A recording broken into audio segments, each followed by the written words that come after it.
Hello students, welcome to my channel Biology with Deepti Jain. Today we discuss the chapter Life Processes and the topic is the nutrition in animals. तो let's start the topic.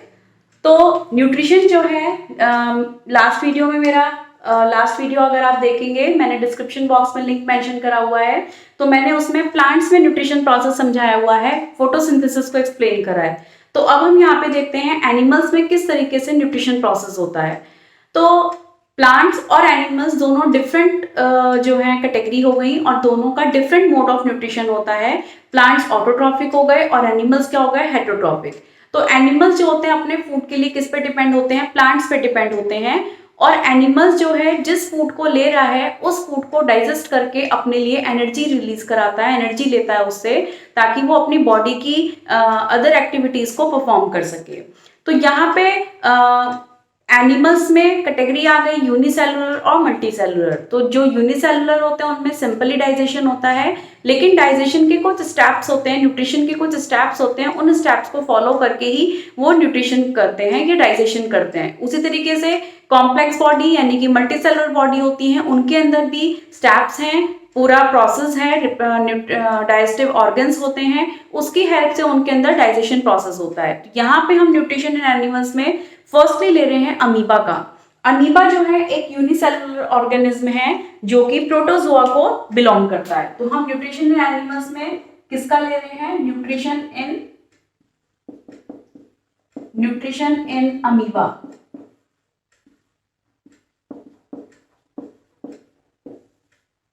ठीक है, हमने किसका nutrition ले रहे हैं, amoeba का। तो किसी भी न्यूट्रिशन प्रोसेस में अमीबा है, पैरामीशियम है, तो इनके अंदर जो स्टेप्स होते हैं, कौन से स्टेप्स होंगे, 5 स्टेप्स हैं। First ingestion, second is the digestion, third is the absorption, fourth is the assimilation and fifth is the egestion.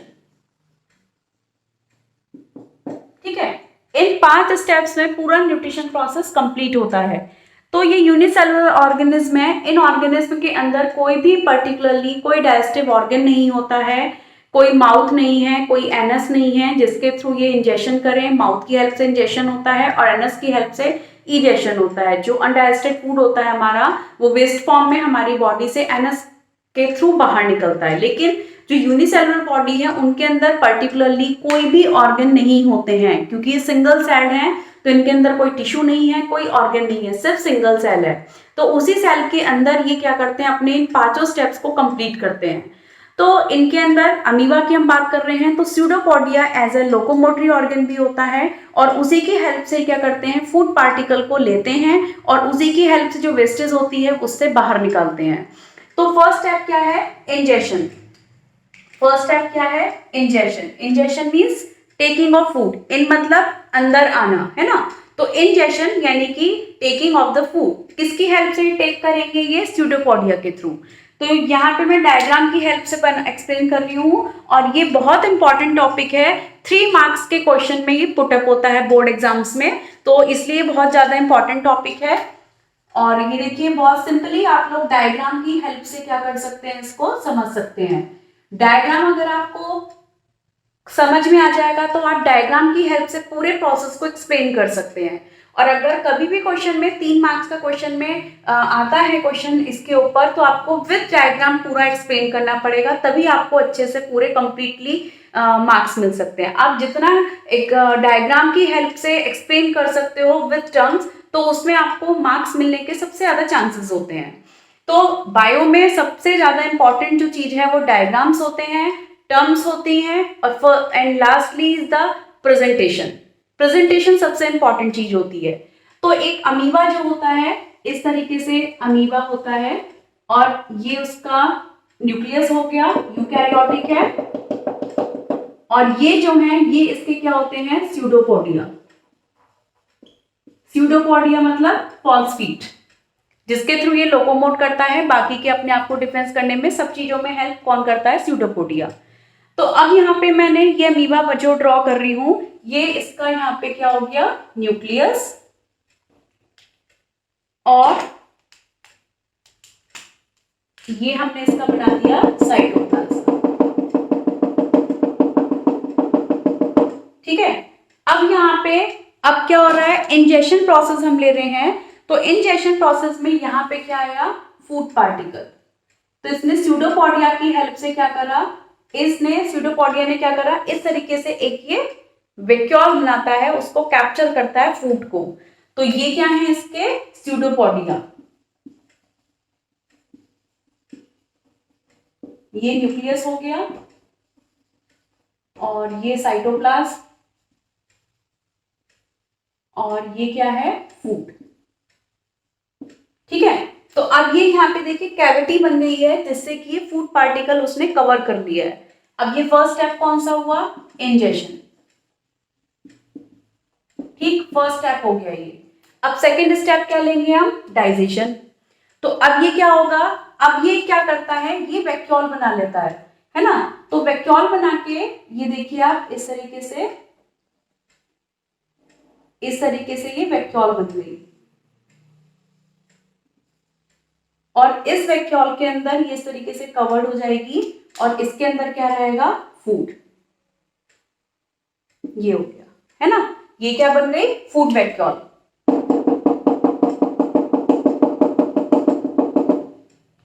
ये क्या है, फूड वैक्यूल। तो इस फूड वैक्यूल के थ्रू ये फूड अंदर आ गया। अब क्या होना है, डाइजेशन होना है। तो इसके साइटोप्लाज्म में यहाँ पे क्या प्रेजेंट होंगे, डाइजेस्टिव एंजाइम्स प्रेजेंट होंगे, हाइड्रोलिटिक एंजाइम्स प्रेजेंट होंगे, जो फूड पार्टिकल को क्या करेगा, डाइजेस्ट करेगा। तो फूड पार्टिकल के डाइजेस्ट होने के लिए इस वैक्यूल के अंदर क्या होगा, यहाँ पे जो भी साइटोप्लाज्म में इसके सराउंडिंग जितने भी एंजाइम्स हैं वो अंदर की तरफ क्या होंगे, मूव करना स्टार्ट कर देंगे। ये क्या करेगा, फूड वैक्यूल उसको एब्जॉर्ब करना शुरू कर देगा एंजाइम्स को। वो एंजाइम जैसे ही इसके अंदर जाएंगे वो फूड पार्टिकल को क्या करेगा, ब्रेक डाउन करना स्टार्ट कर देगा, लाइक दैट। जैसे मैंने ये अब ये फूड वैक्यूल है और इसके अंदर जो फूड है वो इस तरीके से क्या हो गया, टूट गया, है ना। ये चीज हो गई डाइजेस्ट, ब्रेक डाउन हो गया। और यहां इसका न्यूक्लियस और ये इसका साइटोप्लाज्म। ठीक है, तो ये यहाँ पे क्या, ये चीज क्या शो कर रही है, एंजाइम्स को। जो डाइजेस्टिव एंजाइम्स हैं वो किसके अंदर एंटर कर रहे हैं, फूड वैक्यूल के अंदर। और फूड वैक्यूल में जाके उसने फूड को क्या कर दिया, ब्रेक डाउन कर दिया। तो कौन सा स्टेप हो गया यहाँ पे, सेकेंड स्टेप डाइजेशन। ये कौन सा स्टेप हुआ, डाइजेशन। ठीक है, अब थर्ड स्टेप क्या है, एब्जॉर्प्शन। तो एब्जॉर्प्शन में कि जो फूड पार्टिकल है वो क्या हो जाता है, डिफ्यूज आउट हो जाता है। अब जैसे मैं इसी स्टेप में दिखा देती हूँ, ये क्या हो जाएगा, पूरा डिफ्यूज आउट। इसके बाद ये स्टेप, ठीक है, ये क्या हो रहा है, डिफ्यूज आउट। तो फर्स्ट सेकेंड स्टेप क्या आ गया यहाँ पर, डाइजेशन। थर्ड स्टेप क्या आ गया यहाँ पर, एब्जॉर्प्शन।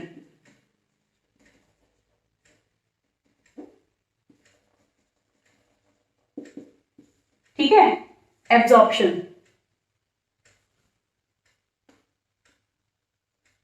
ठीक, तो एब्जॉर्प्शन में क्या होगा कि जो फूड वैक्यूल के अंदर फूड है वो जो ब्रेक डाउन हो चुका है, अब उसको क्या है, बॉडी में रिक्वायरमेंट चाहिए ना। तो इसके पास कोई ब्लड तो होता नहीं है ना, कोई कॉम्प्लेक्स बॉडी तो है नहीं इसकी। तो वो क्या करती है, डिफ्यूजन प्रोसेस के through higher concentration to lower concentration. Diffusion क्या होता है, movement of solute particle from higher concentration to lower concentration. तो जो पार्टिकल्स हैं इसके यहाँ पे क्या हो गई, हायर कंसेंट्रेशन, और दूसरे पार्ट्स में क्या है, लोअर कंसेंट्रेशन। तो जिसकी वजह से ये यहाँ से फूड वैक्यूल को बर्स्ट करके और ये जो फूड पार्टिकल है वो पूरी बॉडी में डिफ्यूज हो जाता है।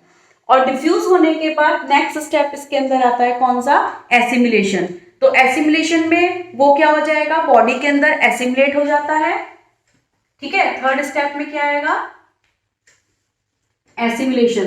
तो एसिमिलेशन में बॉडी जो है इस तरीके से क्या करेगी, एसिमिलेट मतलब पूरी बॉडी में डिफ्यूज आउट होने के बाद यूज होना, कंज्यूम होना, है ना। तो एसिमिलेशन में अमीबा जो है, जो फूड आ रहा है उसको रिस्पायर करेगा, रेस्पिरेशन ऑक्सीडेशन होगा और उससे क्या लेगा, एनर्जी लेगा, और एनर्जी लेने के बाद उस पे अपने साइज को क्या कर देगा, वो इंक्रीज, है ना। तो ये क्या करेगा, यहाँ पे साइज अपना इसका क्या होने लग जाएगा, क्योंकि फूड आ गया उसके पास, ग्रोथ हो रही है उसकी, तो उससे क्या हो गया, वो साइज में एनलार्ज हो गया थोड़ा सा। तो ये प्रोसेस क्या कहलाएगा, एसिमिलेशन। ठीक है, अब क्या होगा, लास्ट स्टेप, इजेशन। ठीक है, अब इजेशन क्या है, इजेशन मतलब एग्जिट होना। जो क्या है, अनडाइजेस्टेड फूड है उसका ई से मतलब एग्जिट, यानी कि बाहर निकलना, बाहर की तरफ रिमूव होना। तो अब क्या होगा इसमें, जैसे ये फूड वैक्यूल बनी थी उसी तरीके से उस फूड वैक्यूल की हेल्प से ही क्या करेगा, फूड जो अनडाइजेस्टेड फूड होगा वो बॉडी से बाहर जाएगा।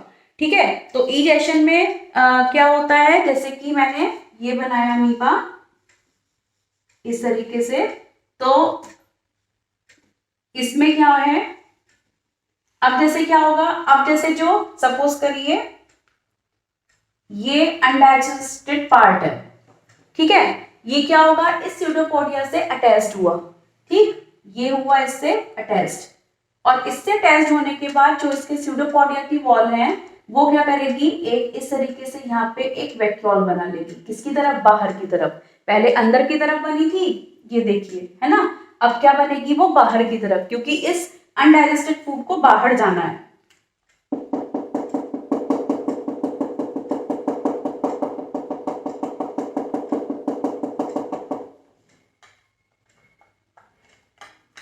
ये क्या है यहाँ पर, अब ये देखिए, ये वाला जो फूड है ये यहाँ एंटर कर गया, ये क्या है, अनडाइजेस्टेड फूड, ठीक, ये अंदर चला गया। अब क्या होगा, यहाँ पे ये वॉल फॉर्म हो जाएगी इस तरीके से, और ये यहाँ से अलग हो गया, है ना, वैक्यूल अलग हो गई, और ये क्या हो गया, फूड वैक्यूल टूट जाएगी और अनडाइजेस्टेड फूड बाहर आ जाएगा। तो यानी कि इस बॉडी से ये अनडाइजेस्टेड फूड बाहर निकल गया, किसकी हेल्प से, वैक्यूल की हेल्प से, स्यूडोपोडिया की हेल्प से। स्यूडोपोडिया की ही हेल्प से वो अंदर आया था, और स्यूडोपोडिया की ही हेल्प से क्या हो रहा है, बाहर हो रहा है। इसी तरीके से पैरामीशियम में भी होता है। तो वही 5 स्टेप्स हैं, ingestion, digestion, absorption, assimilation and last one is the egestion.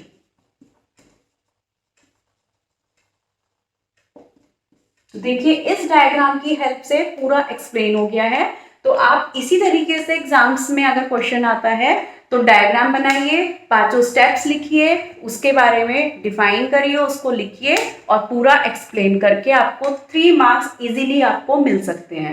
ठीक है, तो यहाँ पे ये प्रोसेस कंप्लीट हुआ। और पैरामीशियम में भी इसी तरह से होता है, उसके सीलिया होते हैं, तो सीलिया क्या करते हैं, उसके फूड पार्टिकल को ट्रैप करते हैं, और वो फिर अंदर जाता है, वहां पे इसी तरीके से प्रोसेस होगा, और फिर वो बाहर निकलता है, जो अनडाइजेस्टेड वेस्टेज होती है उसकी सीलिया की हेल्प के थ्रू बाहर आ जाता है। तो इस तरीके से ये एनिमल्स में यानी कि अमीबा में न्यूट्रिशन प्रोसेस कंप्लीट हुआ। और जल्दी ही मैं आपके पास आऊंगी नेक्स्ट वीडियो लेकर अपनी, ठीक है, उसका वेट करिए, मेरा चैनल सब्सक्राइब करिए और देखते रहिए biology with Deepti Jain. Thank you.